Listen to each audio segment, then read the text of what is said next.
Nearly 500 people have lost their lives in airplane accidents in 2024 and 2025, making it the deadliest period of aviation since 2017 and 2018. The final week of 2024 was especially tragic, with 2 of the 3 deadliest crashes occurring just days apart.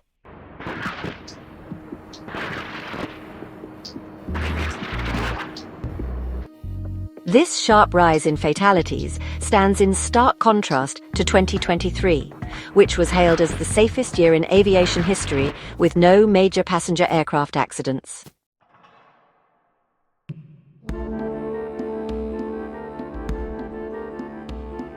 Some disasters were unavoidable tragedies, while others should never have happened.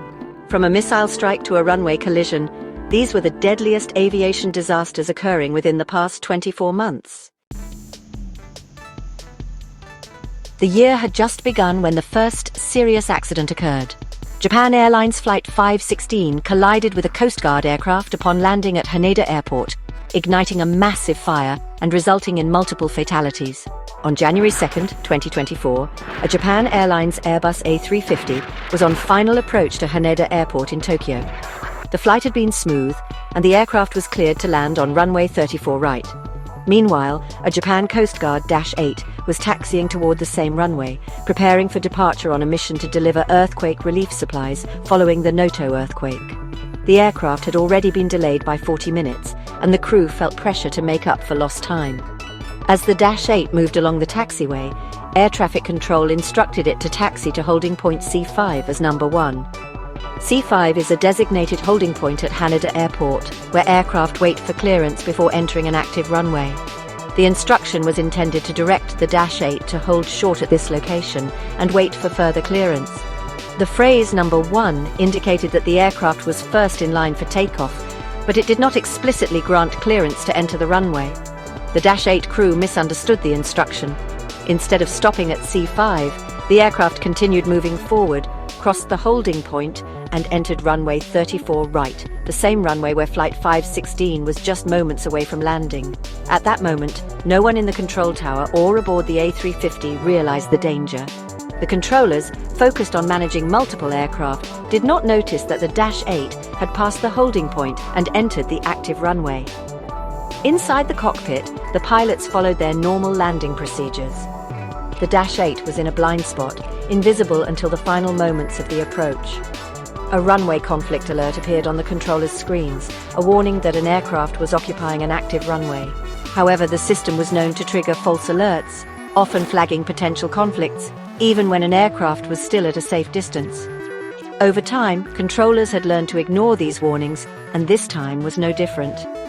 Unaware of the Dash 8's presence, the pilots continued their approach. Seconds passed as the aircraft descended, fully committed to landing. Only in the final moments did the Dash 8 become visible in the A350's landing lights. By then it was far too late. The aircraft was too low to initiate a go-around. At 5:47 p.m., the A350's left engine struck the Dash 8's tail, igniting a massive fire. The Dash 8 was instantly destroyed, claiming the lives of 5 of its 6 crew members. Only the captain survived, though with severe injuries. Meanwhile, the A350 skidded nearly a kilometer down the runway, trailing flames and smoke before veering into the grass apron. Inside the plane, passengers felt the violent impact followed by chaos as smoke quickly filled the cabin. Yet, thanks to the swift action of the crew, all 367 passengers and 12 crew members were evacuated within 11 minutes, a remarkable outcome considering the devastation. The aircraft was completely destroyed, marking the first hull loss of an Airbus A350 since its introduction in 2015. Investigators later determined that this tragic accident was caused by a combination of miscommunication, human error, and a failure to notice the Dash 8 entering the runway. Nearly a year later, as 2024 drew to a close, another disaster struck, one that wasn't just an accident. Aviation Airlines Flight 8243 was hit by a missile near Grozny. Despite sustaining severe damage, the aircraft remained airborne for some time before ultimately crashing, resulting in multiple casualties. On December 25, 2024, Aviation Airlines Flight 8243, an Embraer 190, departed from Baku, bound for Grozny, Russia. On board were 62 passengers and 5 crew members. Approximately 40 minutes after takeoff, as the aircraft entered Russian airspace near Grozny, the weather began to deteriorate. At the same time, the crew reported a loss of GPS navigation. The aircraft's ADS-B signal disappeared, a strong indication of GPS jamming, an increasingly common issue in Russian-controlled airspace due to electronic warfare measures. Despite this, the pilots continued their approach and were cleared to land at Grozny Airport. Thick fog severely reduced visibility, forcing the crew to abort their first landing attempt. They made a second approach, but once again could not land. The pilots then informed air traffic control that they would return to Baku, but just as the aircraft turned away, disaster struck. Passengers reported hearing a loud explosion, followed by shrapnel tearing through the cabin. The plane had been hit by a missile fired from a Russian Pantsir S-1 air defense system, a short-range surface-to-air platform used to intercept aerial threats. The missile detonated near the aircraft's tail section, sending high-speed fragments ripping through the fuselage. A passenger jet shot down by a Russian air defense system, an event that immediately raises questions. But depending on where you get your news, the way this story is told can look very different.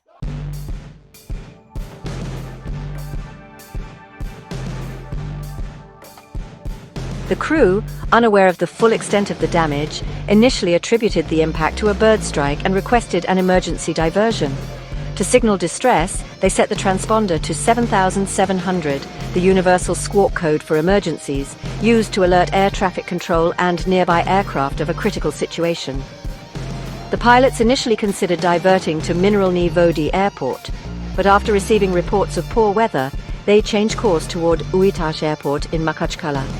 However, worsening conditions at Makhachkala forced them to reconsider. With few viable options left, they decided to head toward Aktau, Kazakhstan, flying over the Caspian Sea.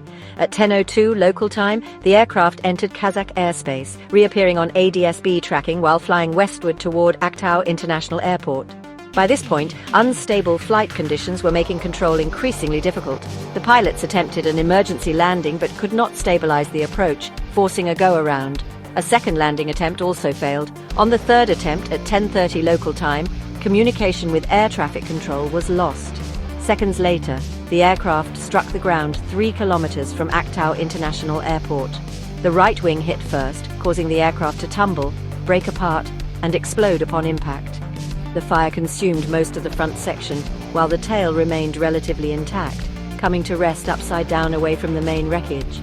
Of the 67 people on board, 38 lost their lives, including both pilots and a flight attendant. 29 survived, many with severe injuries.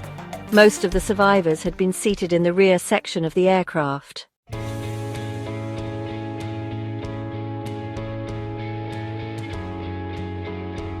The tail section was riddled with puncture holes, closely resembling the effects of a surface-to-air missile, which struck as air defenses attempted to repel a Ukrainian drone attack near Girwai.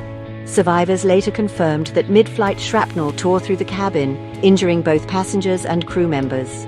The downing of Aviation Airlines Flight 8243 drew immediate comparisons to one of the most infamous aviation disasters of the 21st century, Flight MH17. On July 17, 2014, MH17, a Boeing 777, was flying over eastern Ukraine when it was shot down by a Russian-made Buk surface-to-air missile fired from territory controlled by pro-Russian separatists. The missile detonated just meters from the cockpit, instantly killing the flight crew and causing the aircraft to break apart mid-air. All 298 people on board lost their lives, including 193 Dutch nationals. The similarities between the two tragedies were undeniable. Both involved civilian aircraft struck by surface-to-air missiles, an exceptionally rare occurrence in modern aviation.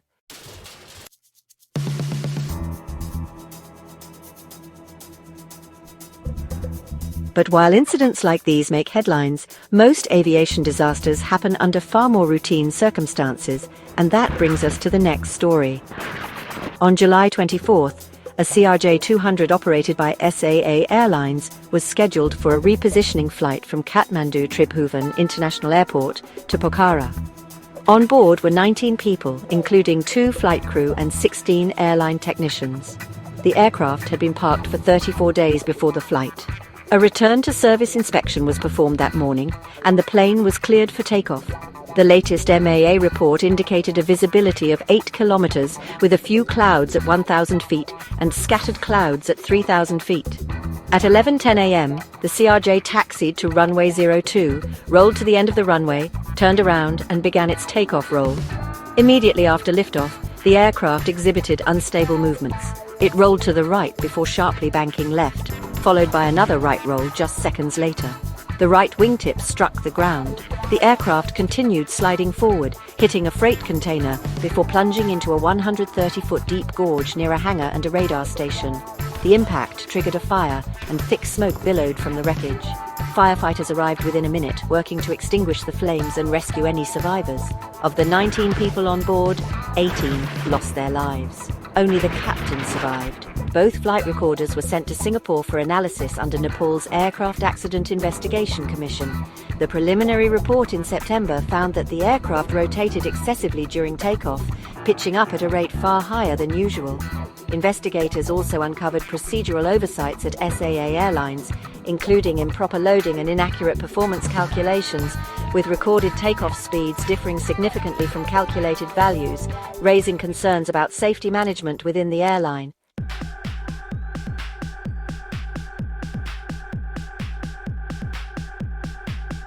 This crash was another devastating aviation tragedy in 2024, but just weeks later, yet another deadly incident unfolded, this time in Brazil. On August 9, 2024, Flight 2283, an ATR 72500, was en route from Cascavel to Guarulhos, São Paulo. On board were 58 passengers and 4 crew members. At the time of the accident, a SIGMET advisory was in effect, warning of severe icing conditions between 12,000 and 21,000 feet. Meteorological reports confirmed turbulence, thunderstorms, and significant icing in the region. Ice buildup on an aircraft can be extremely dangerous, increasing drag, reducing lift, and interfering with control surfaces. Severe icing can lead to a loss of aerodynamic performance, making it difficult, if not impossible, to maintain controlled flight. At 1:18 a.m. local time, Flight 2283 contacted São Paulo Approach Control and was cleared to enter the standard position, maintaining a cruising altitude of 17,000 feet. However, just 2 minutes later, the situation began to deteriorate. The stall warning system activated. The aircraft rolled left, then sharply to the right, indicating a struggle for control. Despite the pilot's recovery attempts, the plane lost lift and entered an uncontrolled flat spin. In a final desperate effort, the pilots increased power, but the aircraft was already in a terminal descent. In less than a minute, the plane plummeted toward the ground at a rate of 24,000 feet per minute. At 1:22, all radar contact was lost. The aircraft crashed into the front yard of a house in a gated community in Vinhedo, São Paulo, approximately 76 kilometers northwest of its destination. All 58 passengers and 4 crew members perished. Among the victims were 6 oncologists traveling to a cancer conference, 4 university professors, and 2 children. 10 ticketed passengers missed the flight after waiting at the wrong gate.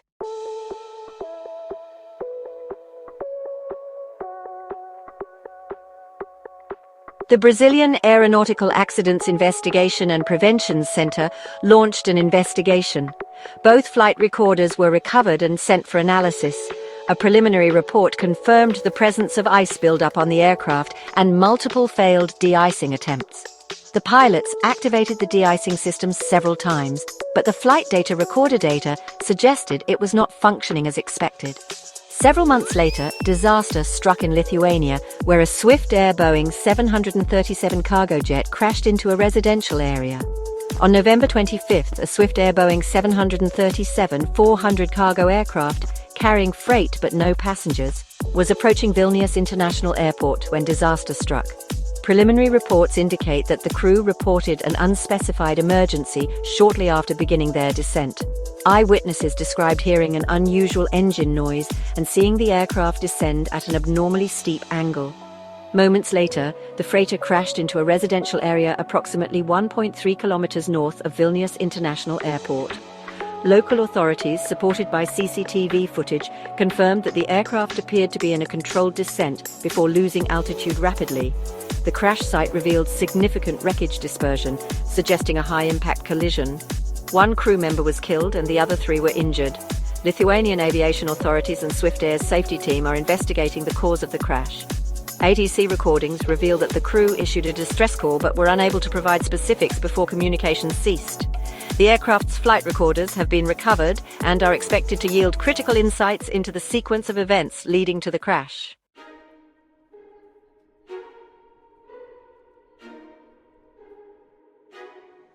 Fast forward to the year's final days when disaster struck again. On December 29th, a Jeju Air Boeing 737 crashed at Muan International Airport, marking the deadliest aviation accident in South Korea in decades. The flight was uneventful until the final approach. Just before landing, air traffic control warned about the possibility of a bird strike. The aircraft then deviated several times from the approach path, possibly to avoid birds, but it always returned to the correct path. The airspeed remained stable, and the rate of descent was normal. Muan International Airport has the highest rate of bird strikes among the 14 regional airports in South Korea, with 10 incidents in the last 5 years. The aircraft was approaching the airport around 9 a.m., a time when birds are typically most active. 2 minutes after receiving the warning, the crew declared a mayday due to a bird strike. They then initiated a go-around. The exact reason for this decision remains unclear to this day. Following standard procedure, the crew retracted the flaps and landing gear and requested to land in the opposite direction. This likely indicated the situation's urgency, suggesting they wanted to land as quickly as possible. They made a 180-degree turn and attempted to land on runway 1 without flaps and with the landing gear retracted. The reason the landing gear, flaps, and their respective backup systems failed to function or were not deployed remains unknown and must be determined through further investigation. Without the flaps deployed, the aircraft's landing speed was significantly higher than usual. Moreover, it touched down nearly halfway down the runway, leaving little space to decelerate. The nose was kept up during landing, which resulted in the aircraft maintaining a high speed due to less friction, making it hard to slow down. The right engine thrust reverser appeared to be used, but the plane could still not stop in time.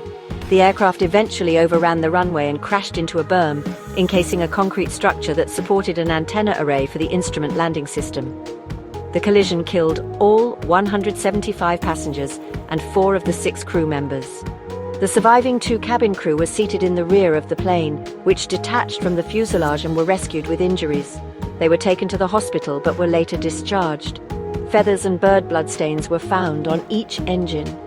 The samples were sent to specialized organizations for DNA analysis, which identified them as belonging to Baikal teals, a small duck native to East Asia.